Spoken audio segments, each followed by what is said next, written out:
Felizes os que temem o Senhor e trilham os seus caminhos. Caro diácono, amados irmãos e irmãs, estamos vivendo esta grande oitava de Natal, que significa que celebramos ao longo de 8 dias, como se fosse o mesmo dia santo do Santo Natal, com a mesma alegria, com a mesma exultação, com o mesmo louvor e adoração a Deus, porque esse Deus se fez homem, armou sua tenda entre nós. E dentro desta oitava de Natal, a igreja coloca diversas celebrações, e uma delas, a festa da Sagrada Família, que é importante para a nossa vida cristã, porque contemplamos Maria, José e o Menino Deus, naquilo que o Papa São Paulo VI afirmava como uma grande escola do Evangelho.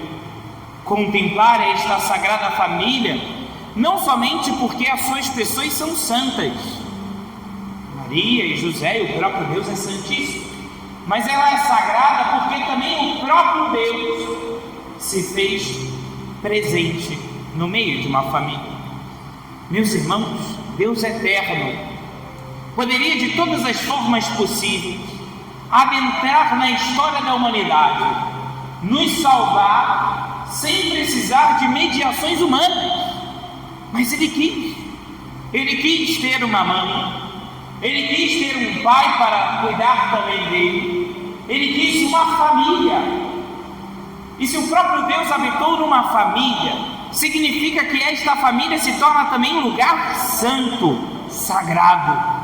Porque, meus irmãos, tudo aquilo que Deus toca é sagrado, tudo aquilo que é separado para Ele é santo. Não é assim nas coisas que temos dentro da igreja? Os objetos, os paramentos, as imagens não são sagradas, mas são sagradas porque são direcionadas ao próprio Deus, separadas para Deus. E assim olhar a família de Nazaré com o título de Sagrada Família nos faz entender que também nossas famílias, tocadas pelo próprio Deus, também são chamadas a esta sacralidade. Mas parece coisa ultrapassada em falar sobre sagrado, porque olhamos dentro da igreja e as pessoas já não entendem o valor do sagrado. As pessoas dentro da igreja, que seria o lugar mais óbvio, não entendem, acham que a igreja é como qualquer outro lugar. Chegam na igreja, começam a bater papos um com o outro, como se estivessem na Praça da Trindade. As pessoas começam a fazer coisas dentro da igreja que é falta de educação. Colar chiclete no banco, cortar unha dentro da igreja. Não é mentira, já vi, não aqui, é óbvio, né? Mas vai acontecendo lixo. Pais trazem comida para as crianças e brinquedos, ao invés de ensiná-los e educá-los a como participar da missa. Perdeu o valor do sagrado. Mas porque antes diversas coisas foram perdendo o seu valor, como também a família foi perdendo o seu valor de sagrado. Mas contemplar o mistério do Natal, ou seja, Deus que se faz homem, igual a nós em tudo, exceto no pecado, revela também quem é Deus, porque com a vida de Cristo e sua dedicação ao Pai, nos ensina qual o rosto em Jesus Cristo visível do Deus invisível. Mas ao mesmo tempo Deus se faz homem para que eu e vocês entendêssemos o que de fato é o homem amado, querido e criado por Deus, aquilo que eu e vocês somos chamados a viver, aquilo que eu e vocês precisamos trazer na nossa vida diariamente. Porque nós, homens e mulheres feridos de pecado, temos dificuldade de chegar rapidamente à verdade. Precisamos então de um caminho. Por isso que Deus, ao longo de todo o Antigo Testamento, foi educando o seu povo para a plenitude da salvação com a vinda do seu Filho, para revelar quem de fato é Deus e quem de fato é o homem. Mas, meus irmãos, ao falar de sagrado e entender que o próprio Deus se faz homem verdadeiro, é perceber também que nesta sociedade em que nós vamos vivendo um grande relativismo, também o homem perdeu o seu valor. Hoje o mundo tenta olhar para o homem e tenta igualar o homem com as outras criaturas. É interessante, numa sociedade que enfatiza o valor das criaturas irracionais, do valor da preservação das espécies, como aquele ovinho da tartaruga. Mas em contrapartida, diversas ideologias levantam bandeiras a favor do aborto. Quando você vai caminhando no shopping e vai percebendo um carrinho de criança, mas ao se aproximar, chegar perto, aquele carrinho não tem uma criança, mas sim um animal. E às vezes nós vamos batendo palma para isso, vamos aceitando. Casais que não têm filhos, mas têm animais e chamam de filhos, e vamos concordando, vamos aceitando. E esquecemos que Deus criou o homem para ser o ápice da criação, para governar tudo e zelar tudo em seu nome, com a autoridade que vem de Deus. Que o homem não é como as outras criaturas, ele é maior, porque foi criado pelo próprio Deus, e criado à sua imagem, ou seja, Deus deu a ele um dom, que é a sua inteligência. Mas não somente isso, o que nos faz entender que somos mais elevados é que possuímos uma alma espiritual. E meus irmãos, o cachorro vai estar feliz com a sua ração que der. Se ele precisar de uma cadela para procriar, ele vai estar feliz, não vai se incomodar. A vaquinha com seu pasto, tudo que der a ela, comida, o filhote, o bezerro, o touro, tudo ali não vai realizar aquela vaquinha. Mas o ser humano não. Pode ter toda a comida possível, todo o dinheiro possível, todos os prazeres possíveis, mas não será feliz. Porque, meus irmãos, a nossa felicidade não consiste neste mundo, mas Deus nos criou com um pedaço vazio em nossas almas, que só Ele é capaz de preencher. Fomos criados para a eternidade. Por isso, meus irmãos, é importante também reconhecer o valor do homem, o valor do homem e de tudo aquilo que ele se relaciona. E nesta relação falamos então de família, porque, meus irmãos, a família é este algo também sagrado, mas que infelizmente também, devido à sociedade que se encaminha para longe de Deus, tentam empurrar a goela abaixo as definições de família, que não tem nada a ver com o Evangelho, que não tem nada a ver com a vida cristã.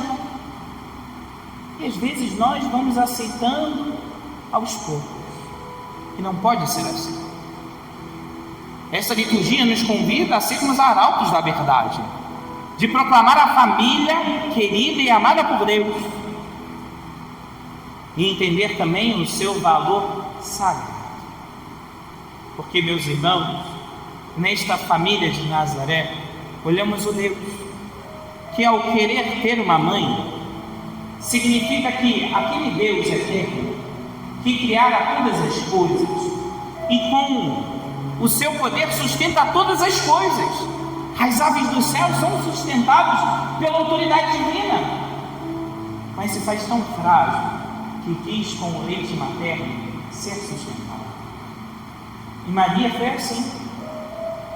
Como qualquer criança, olhava aquele choro e ia ali apresentar o seu leite materno para dar de comer a este menino que é Deus, porque se não desse, morreria.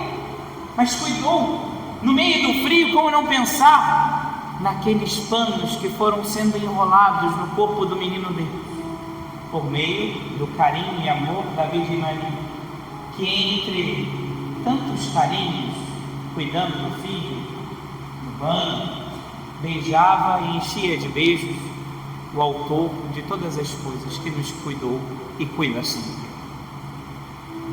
O próprio Deus quis ser um pai, chamou São José para esta paternidade adotiva, porque sabia que aquele que cuida de todos os seres, com sua providência e com seu poder, e é capaz de dissipar todos os males, quis que um homem pudesse cuidar e como cuidou dos maiores tesouros de Deus, o próprio Verbo que se faz homem e a própria Virgem Maria. Foi esse homem que foi providente na família, cuidou, foi para o trabalho, mas também zelou pelo cuidado e a proteção. Meus irmãos, com isso já bastava essa humilhação, de perceber a importância que tem a família na nossa vida cristã. Mas precisamos entender também o que define esta família. O que define ser família nesta relação homem e mulher, já santa pelo santo matrimônio, que depois frutificam em amor. Porque, meus irmãos, estamos em um mundo em que os pais vão delegando tantas coisas a outros. Só que o que é importante, meus irmãos, entender que o que define a maternidade e a paternidade não é somente o fato de gerar vida e de cuidá-la. Não é somente cuidar dando o básico necessário. Mas, meus irmãos, o que define a paternidade e a maternidade é dar bons conselhos. Dar bons conselhos, porque os animais já nascem com o seu próprio instinto, sabendo como devem fazer, como devem andar, como devem se cuidar. Os animais, pela própria natureza, já fazem tudo naturalmente. Mas não, o ser humano precisa. O ser humano precisa ser educado a como caminhar, e neste caminho, aonde seguir. Por isso, os pais cabe dizer o que deve fazer e o que não deve fazer. E se faz errado, deve também saber corrigir para voltar no bom caminho. Por isso também a liturgia nos traz também conselhos. Conselhos para educar também a nossa família. Quer a primeira leitura, tirada do livro do Eclesiastes, quer também São Paulo, na segunda leitura de hoje, nos vai mostrando o que eu e vocês precisamos viver. Assim diz São Paulo, dizendo: esposa, sede solícitos para com os vossos maridos, como convém no Senhor. Maridos, amai vossas esposas e não sejais grosseiros com elas. Filhos, obedecei em tudo aos vossos pais, pois isso é bom e correto no Senhor. Pais, não intimideis os vossos filhos para que eles não desanimem. Meus irmãos, estas palavras que escutamos se torna tão visível e tão palpável quando imaginamos a Sagrada Família. Quando São Paulo vai dizer: esposa, sede solícitos aos vossos maridos, como não pensar a Virgem Maria como aquela que se coloca submissa a José, debaixo da missão de José, que este que é o guarda, e o tratava com tanto carinho, porque entendia naquilo que professava o salmo que escutamos, que tua esposa é uma videira bem fecunda, aquela que é capaz de produzir frutos, e frutos esta, a uva, que é a alegria, os rebentos, mas está ali para frutificar. E na Virgem Maria, São José frutificava, porque ela é esta vida, aquela que sustenta, aquela que alimenta, não fisicamente, mas espiritualmente. Por isso que quando São Paulo diz: mulher, seja solícita, faz com que você, esposa, pense na sua vida, seja solícita ao seu marido, significando o ajuda, o compreenda, sabendo que ele chega num dia de trabalho cansado e às vezes cheio de problemas. Não vai jogando outros problemas na sua cabeça.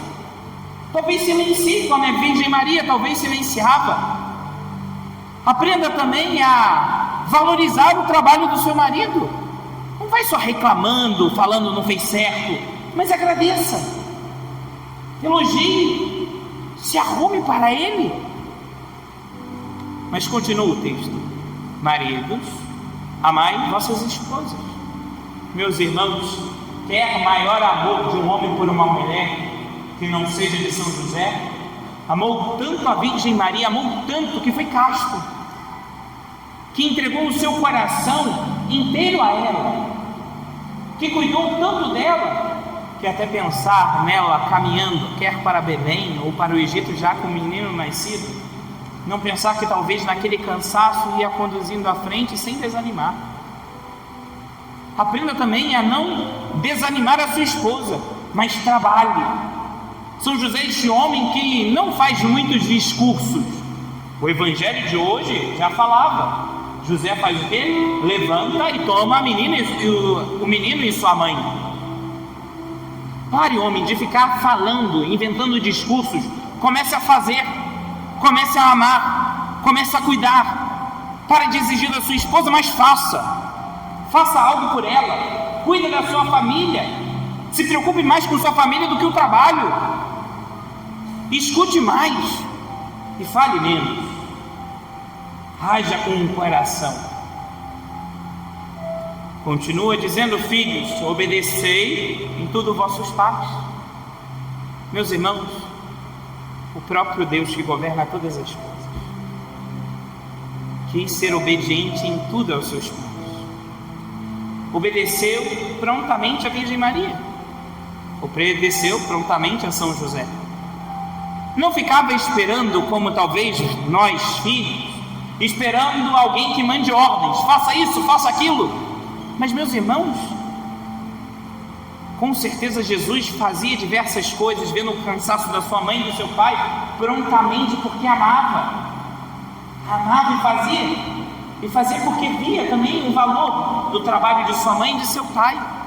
Obedeceu tanto a eles que muitas coisas ficou gravado em sua vida, que ao ponto de trazer depois, já adulto, em suas parábolas. Meus irmãos, como não pensar quando Jesus fala do remendo em roupa, remendo velho em roupa velha, remendo novo em roupa nova, se não pensar a Virgem Maria que estava lá a remendar muitas roupas.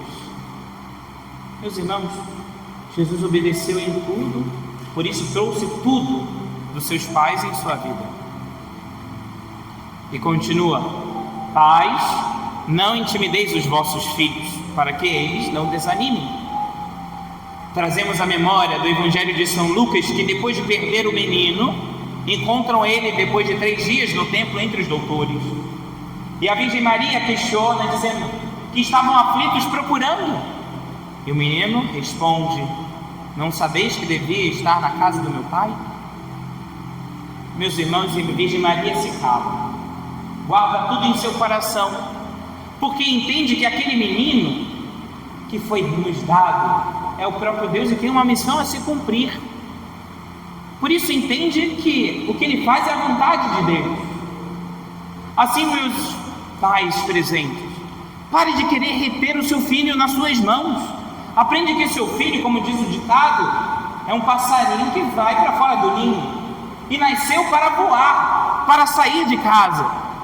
Cortar o cordão umbilical é necessário, mas não para um caminho tortuoso, porque deve ser repreendido e botado no bom caminho.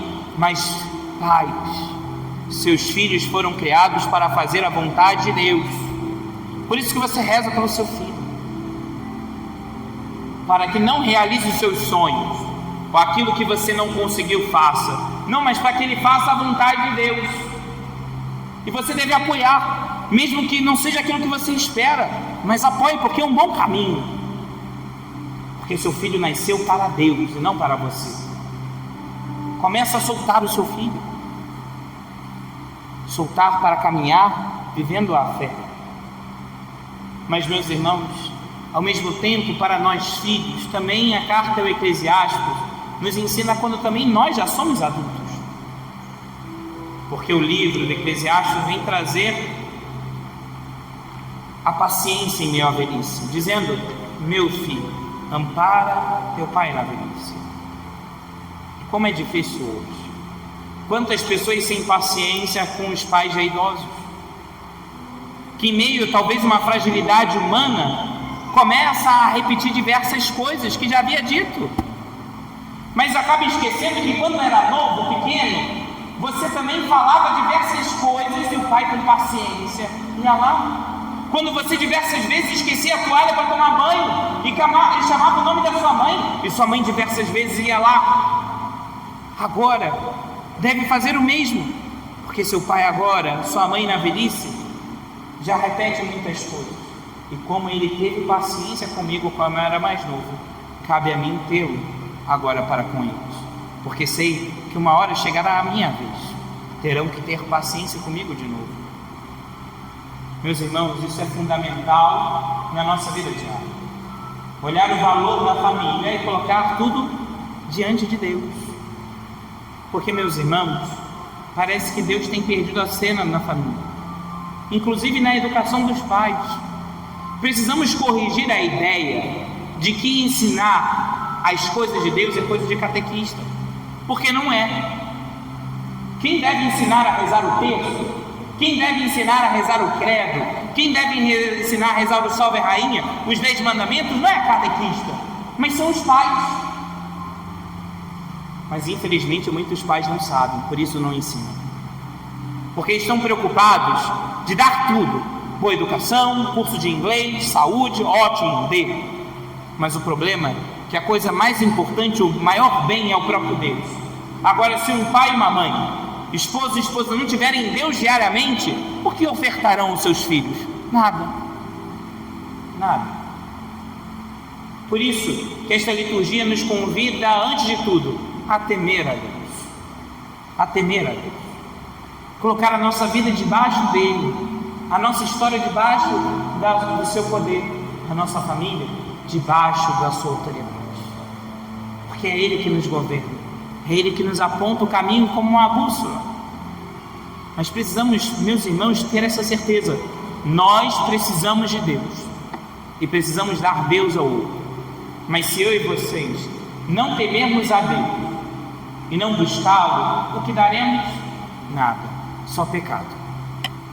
Por isso, voltemos para nós, supliquemos a intercessão desta família de Nazaré, para que eu e vocês possamos amar tanto a Deus e consumir por Ele, e nisso temê-lo de todo o coração, para entregar a nossa vida, a nossa história, a nossa família diante dele, para que assim frutifique no amor e vivenciarmos aquilo que dizíamos em nosso salmo: felizes os que temem o Senhor e trilham os seus caminhos.